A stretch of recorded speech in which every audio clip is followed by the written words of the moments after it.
Mesdames et messieurs, c'est la panique générale du côté de l'État hébreu d'Israël. Depuis ma naissance, je n'ai jamais vécu ce degré de peur et de panique qui règne à l'heure actuelle du côté de l'État hébreu d'Israël. Oui, ce sont eux qui cherchent des palabres, ce sont eux qui cherchent des problèmes, mais ce sont eux qui font des actions, qui mènent des actes, voilà, pour abandonner le peuple au châtiment des missiles balistiques iraniennes. Oui. Alors, l'avion que vous voyez là, c'est l'avion présidentiel. L'avion vient de quitter, à l'heure où je vous parle, le territoire israélien. Mais pour quelle direction? Pendant que Washington a demandé l'évacuation à ses soldats du côté du Qatar, au sein de la plus grande base militaire américaine à Al-Udeid, pendant que M. Donald Trump menace de frapper l'Iran, pendant que l'Iran à son tour a promis une riposte non seulement à Israël, mais sur tous les intérêts américains, bon, pas intérêts, sur toutes les bases militaires, terrestres et maritimes américaines au sein du Proche et du Moyen-Orient. Mais ce que le président israélien vient de poser comme acte, vous-même vous serez surpris. Et c'est pourquoi moi je me pose la question, pourquoi aller provoquer l'Iran? Pourquoi provoquer un pays dont vous craignez le degré de ses missiles? Pourquoi provoquer un tel pareil président? Je dirais, un tel pareil pays. Alors, avant de continuer dans cette vidéoconférence, veuillez mettre un maximum de j'aime et de partage. Partagez massivement la vidéoconférence. Oui, je m'adresse aux panafricains, au monde multipolaire, à ceux-là qui relaient nos informations 24 heures sur 24 sur leurs multiples plateformes.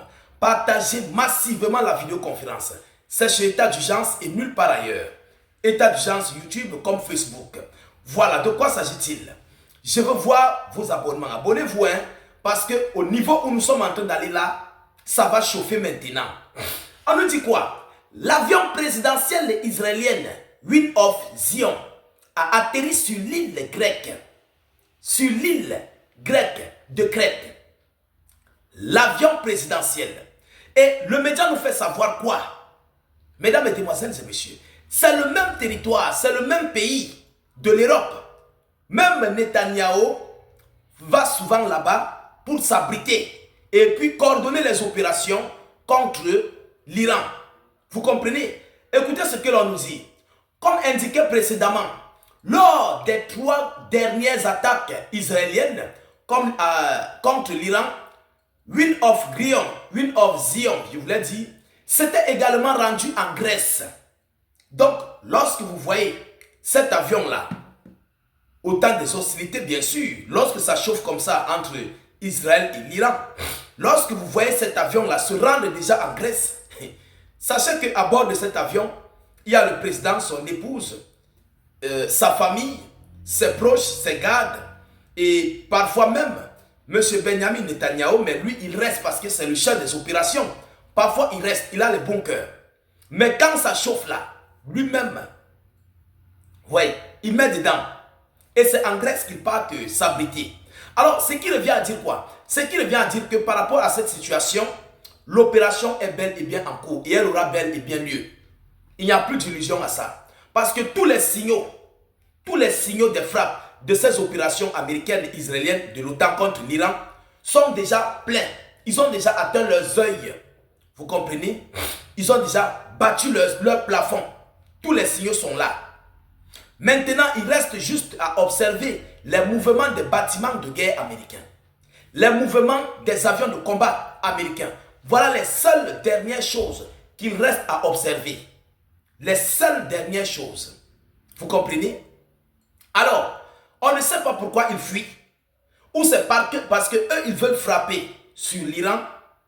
Ou bien ils ont reçu des informations selon lesquelles peut-être, je ne sais pas, ou c'est l'Iran qui risque de frapper sur eux en premier, on ne connaît pas. Et vous savez que l'Iran a sorti ses règles jusqu'à l'offensive en premier. L'Iran a sorti ses règles. Ils peuvent frapper en premier s'ils se sentent menacés.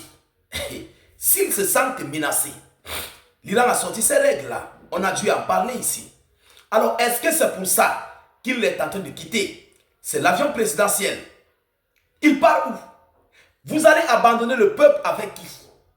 Donc vous partez provoquer l'Iran. Vous provoquez l'Iran et puis vous voulez fuir votre pays pour abandonner votre peuple sous les bombes et les missiles iraniens, les drones iraniens. C'est ça. Alors là, vaut mieux ne pas provoquer l'Iran. Ça montre le degré de férocité. Donc, ils viennent là de montrer qu'ils ne peuvent pas faire face à l'Iran. Regardez la Russie. Poutine combat toute l'OTAN, mais il est en fédération de Russie. Tous les Russes vont à leurs occupations, mais la Russie est en guerre contre le monde entier. Regardez la guerre de 12 jours en Iran. Toutes les hautes autorités iraniennes étaient sur place, dans le pays. Personne n'a quitté le pays. Mais eux, ils fuient, ils se déplacent. Alors, vous pensez que quoi? Mesdames et messieurs, vous pensez à quoi? Lorsque vous-même vous voyez cette situation-là, après je verrai les gens venir dire, non, Israël peut vaincre l'Iran. Écoutez, vous mentez. Sans l'Amérique, sans l'Europe, sans l'OTAN, Israël n'est même pas une mouche devant l'Iran. Il faut comprendre ça. Israël, là, ils ne sont même pas une mouche devant l'Iran. Vous comprenez? C'est ça la réalité. Et c'est la vérité que l'Europe, les Israéliens, l'impérialiste ne veut pas accepter. C'est pourquoi Israël est toujours accroché à l'Amérique. En réalité, ce n'est pas la guerre d'Israël. C'est la guerre de l'Amérique et de l'Europe contre l'Iran. C'est ça la réalité. Israël a quoi? Ils ont quoi sur leur sol? Ils sont riches en quoi? Le pays est petit comme ça là. Même l'économie là, ça sort d'où? Ils ont quoi? Il faut qu'on se dise des vérités à un certain moment donné.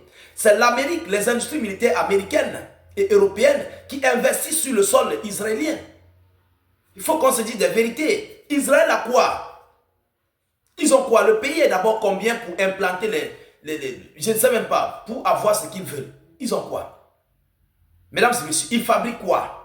Tout ce qui est fabriqué là, c'est l'Amérique qui a ses bases militaires là. Vous comprenez? C'est l'Amérique qui a ses bases militaires en Israël. Ce n'est pas Israël, ce n'est pas pour eux. Ils ont été fabriqués, c'est un pays fabriqué. Donc tout ce qui est là est fabriqué. C'est une franche vérité. Je sais que beaucoup viendront tirer sur moi. Oui, pour dire que non, voilà, Israël est puissant. Israël n'a rien, c'est l'Amérique qui est en Israël. Il faut comprendre ça une fois pour toutes. Tout ce qui est là, les avions de combat, les ceci, c'est là, c'est l'Amérique. Pourquoi, lorsque Benjamin Netanyahu doit procéder à une opération, il s'en va aux États-Unis d'Amérique? Pourquoi? C'est pour demander le matériel militaire. C'est pour demander ce qu'il va falloir. Israël est la base arrière américaine au sein du Proche et du Moyen-Orient. Pareillement pour l'Ukraine. L'Ukraine est la base arrière de l'OTAN face à la Fédération de Russie. C'est ça la réalité. Mais beaucoup viendront tirer sur moi. Je ne suis pas votre adversaire. On ne me combat pas. Tous ceux qui me combattent là, non, détrompez-vous. Vous serez anéantis.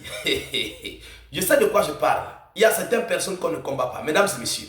Alors, mettez un maximum de j'aime. Surtout partagez la vidéoconférence au maximum.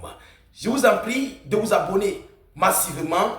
Si vous venez de tomber sur nos multiples canaux de réalisation YouTube, Facebook, mettez un maximum de j'aime à la vidéoconférence. Et surtout, n'hésitez pas de partager la vidéo dans tous les groupes. Notre but, c'est d'informer le million de personnes. Je vous reviens tout à l'heure pour une prochaine série d'informations. Soyez encore salués une fois de plus. Ciao, ciao.